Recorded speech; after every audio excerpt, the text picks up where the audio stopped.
Assalamualaikum warahmatullahi wabarakatuh. Alhamdulillah wassalatu wassalamu ala Rasulillah wa ala alihi wa sahbihi wa wala.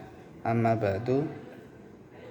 Di sini saya akan mempresentasikan materi ilmu pendidikan Islam mengenai kurikulum merdeka. Kurikulum merdeka merupakan kurikulum yang digagas pada awal masa COVID-19 sekitar tahun 2019 atau 2020. Kurikulum ini digagas oleh Kementerian Pendidikan, Kebudayaan, Riset, dan Teknologi. Kurikulum merdeka ini adalah kurikulum pembelajaran intrakurikuler yang beragam, di mana konten atau materinya lebih optimal agar peserta didik memiliki cukup waktu untuk mendalami materi tersebut. Dan juga di sini di kurikulum merdeka, guru memiliki keleluasaan atau memiliki kebebasan dalam memilih berbagai perangkat atau sarana ajar sehingga pembelajaran dapat disesuaikan dengan kebutuhan belajar dan minat peserta didik serta sesuai dengan kemampuan guru. Tujuan kurikulum merdeka sendiri itu ada 4. Yang pertama, meningkatkan kesesuaian kurikulum, kemudian meningkatkan mutu pendidikan, yang ketiga meningkatkan keterampilan guru, yang keempat mendorong kreativitas. Yang pertama yaitu meningkatkan kesesuaian kurikulum.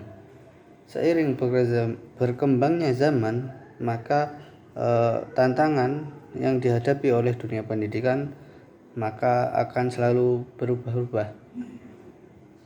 Oleh karena itu tujuan adanya kurikulum merdeka yaitu meningkatkan kesesuaian kurikulum dengan tantangan yang ada.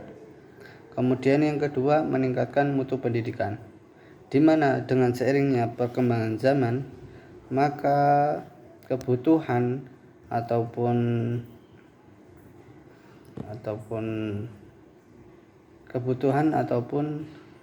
tantangan dari suatu zaman itu akan terus meningkat, maka diperlukan mutu pendidikan yang lebih baik dari sebelumnya. Kemudian nomor 3 yaitu meningkatkan keterampilan guru. Di sini di tujuan kurikulum yaitu meningkatkan keterampilan guru dalam mengajar siswa agar siswa itu bisa menerima pelajaran dengan sesuai apa yang mereka bisa. Jadi tidak monoton terhadap satu metode dari guru saja. Guru harus mengembangkan keterampilannya dalam metode mengajar. Kemudian mendorong kreativitas. Dalam hal ini, murid dan guru dituntut untuk bisa mendorong kreativitas mereka, mendorong keterampilan mereka, mendorong potensi-potensi dan kompetensi mereka. Kemudian prinsip pembelajaran pada kurikulum merdeka ini ada 3, yaitu pembelajaran intrakurikuler, pembelajaran kokurikuler, dan ekstrakurikuler.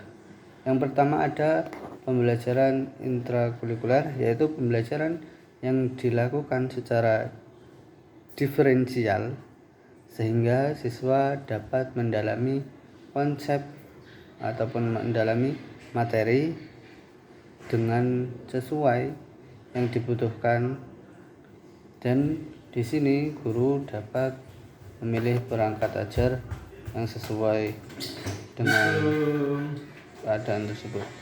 Yang kedua adalah pembelajaran kokurikuler. Pembelajaran ini berupa proyek penguatan profil pelajar Pancasila yang berfokus pada pengembangan karakter dan kompetensi umum siswa. Proyek ini dikenal juga dengan proyek P5, di mana sekolah dituntut untuk mengimplementasikan nilai-nilai dari P5 tersebut kepada siswa dalam bentuk yang fleksibel, umum ataupun bebas. Kemudian ada pembelajaran ekstrakurikuler. Pembelajaran ini dilaksanakan sesuai dengan minat yang dimiliki siswa serta sumber daya yang dimiliki oleh suatu pendidikan. Ekstrakurikuler ini dilakukan di luar jam pembelajaran intrakurikuler ataupun kokurikuler. Kemudian implementasi dari kurikulum Merdeka ini, yang pertama ada asesmen diagnostik, yaitu tahapan pertama dalam pembelajaran berupa observasi ataupun mengenali ataupun menganalisis potensi, karakteristik, kebutuhan, serta perkembangan dan pencapaian pembelajaran. Jadi dalam asesmen diagnostik ini kita mengenali dulu ruang lingkup pembelajaran tersebut, dan ini umumnya dilakukan pada awal masa pembelajaran. Yang kedua ada tahap perencanaan, yaitu di mana komisi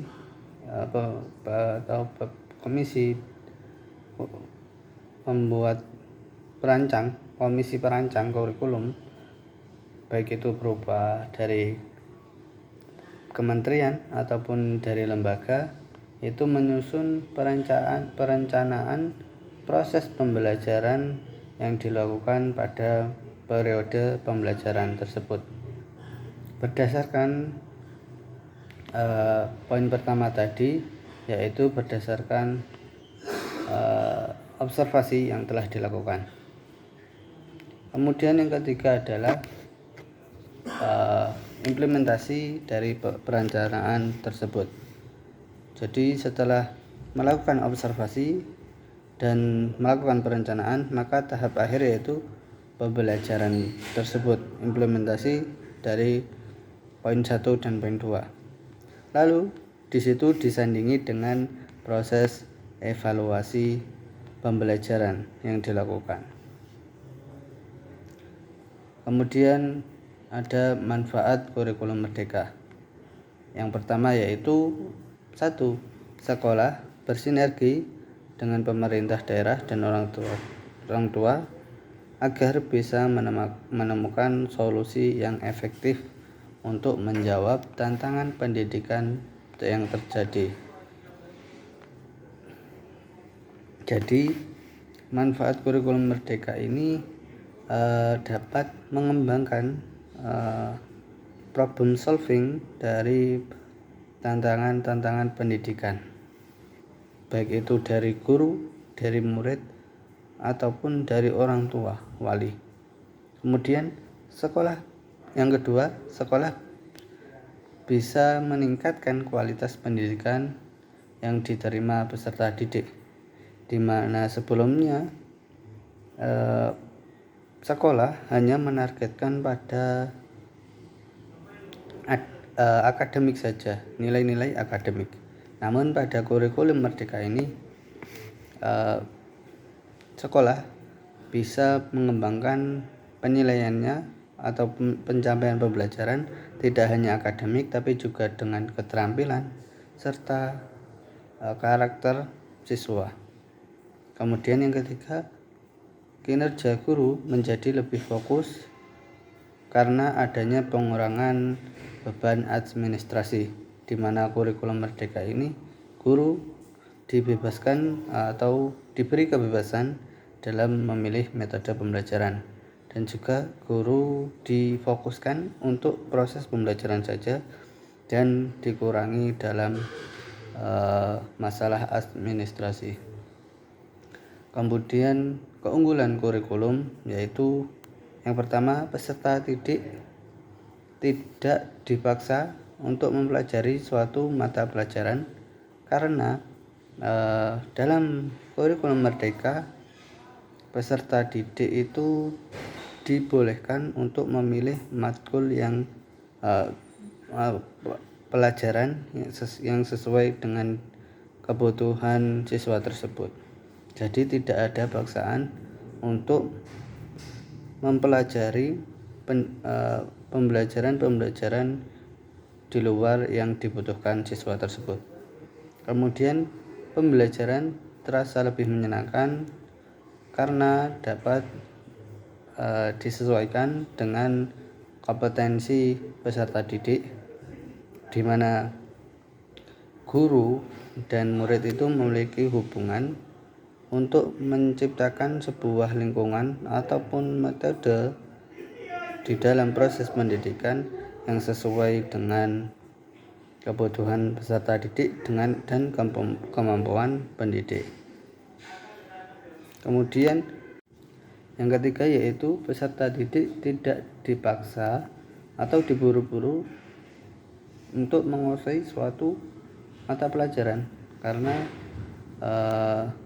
di dalam kurikulum merdeka peserta didik itu dinilai tidak hanya pada pembelajarannya saja, tapi dengan kreativitas, keterampilan, kompetensi maupun karakter siswa. Jadi tidak hanya berfokus pada mata pelajaran saja. Sekian presentasi dari saya. Bila ada kurangnya mohon maaf. Wassalamualaikum warahmatullahi wabarakatuh.